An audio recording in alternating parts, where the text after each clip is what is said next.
नमस्ते। गुरुकुलम शिक्षा पद्धति के अंतर्गत सर्वोत्तम शिक्षण पद्धति संवाद में हम देख रहे थे कि संवाद पद्धति सर्व उत्कृष्ट यानी कि सर्वोत्तम क्यों है। तो दो कारण से हैं। पहले तो एक पक्षीय संवाद जब भी कभी होता है तो सामने वाला पक्ष जो होता है यानी कि श्रोता वर्ग वो उदासीन रहता है क्योंकि उसको बस सुनना है, लेकिन संवाद में उसको भी बोलना है, उसको भी पूछना है, उसको भी कुछ बताना है, इसीलिए वो सदैव जागरूक रहता है। दूसरा, वक्ता का पक्ष होता है वो बनी बनाई तैयारी करके जाए तो चलता है यदि आप केवल उसको ही बोलना है तो, लेकिन यदि वो संवाद पद्धति से पढ़ा रहा है तो उसको भी प्रतिदिन पढ़ना पड़ेगा। वो शिक्षक को भी प्रतिदिन अपडेट रहना पड़ेगा, प्रतिदिन उस आचार्य को भी कुछ ना कुछ पढ़ना पड़ेगा, जानना पड़ेगा, क्योंकि सामने से कौन सा प्रश्न आएगा छात्र की ओर से उसे भी पता नहीं है, किसके मस्तिष्क में जाके कौन प्रश्न स्फुरित होगा उसे भी पता नहीं है। तो ये दोनों ओर से जो संवाद होता है तो दोनों का ज्ञान बढ़ाता है। वो केवल शुष्क श्रोता बन के नहीं रहता है और वो भी केवल एक टेप रिकॉर्डर की तरह या कंप्यूटर की तरह डेटा डाला हुआ एक कोई यंत्र बन के शिक्षक नहीं रह जाता है। ये दो प्राथमिक लाभ तो हैं ही संवाद पद्धति के।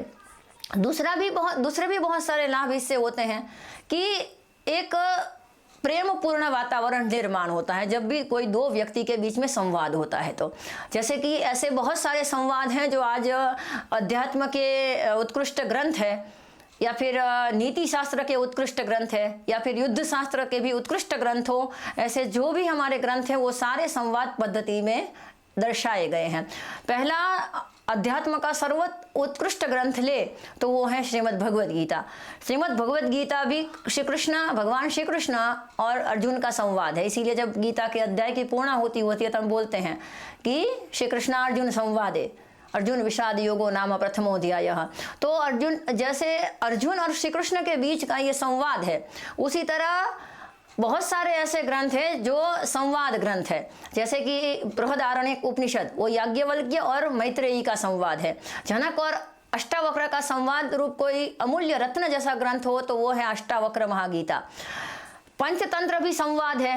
हमने पंचतंत्र की बात में आता है, पंचतंत्र कथा में आता है कि विष्णु शर्मा और महिला रौप्य देश नाम के राजा के 3 जड़ पुत्रों को जो शिक्षा दी वो पंचतंत्र के नाम से प्रसिद्ध है।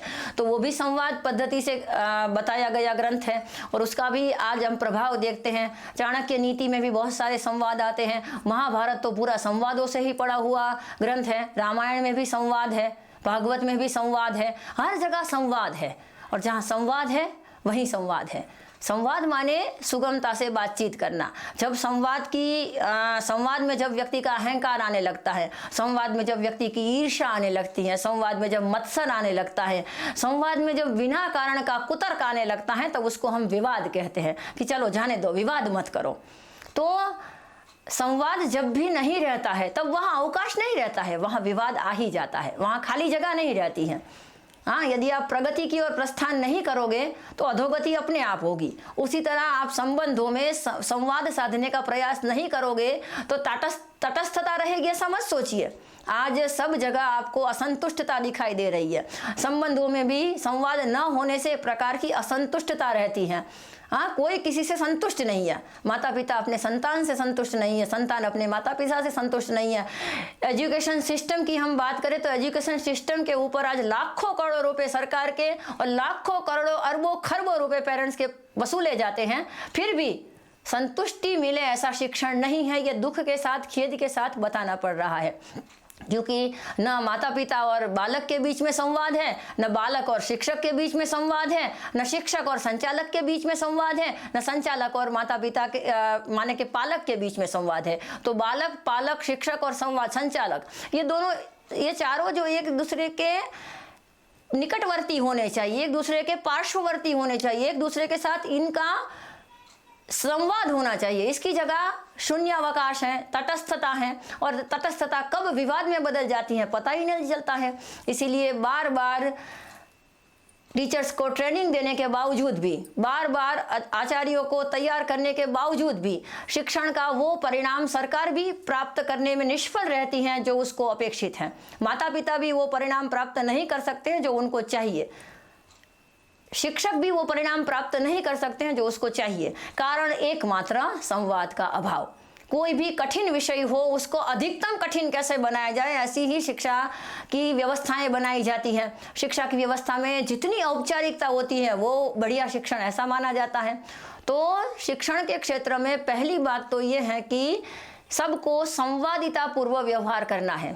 संवादिता पूर्ण जितना भी व्यवहार बालक के साथ, बालक के प्रथम गुरु तो माता पिता ही हैं, तो माता पिता को भी बालक के साथ संवाद वाला व्यवहार करना है। चुप मेरी बात सुन, ऐसा व्यवहार ही नहीं होना चाहिए। तुम अपनी बात सुनाओ, मैं अपनी बात सुनाता हूँ, तुम्हें भी कुछ बोलना है, मैं भी कुछ कहना चाहता हूँ या कहना चाहती हूँ। तो माता पिता से भी बालक संवाद का ही शिक्षण पाए, क्योंकि जो बच्चा घर में संवाद का शिक्षण नहीं पाता है वो क्या करता है पता है? बहुत बच्चे बोलते हैं, हंसी भी आती है और एक दुख भी होता है। बच्चे क्या बोलते हैं पता है? हम जल्दी से बड़ा होना चाहते हैं। मैंने कहा क्यों?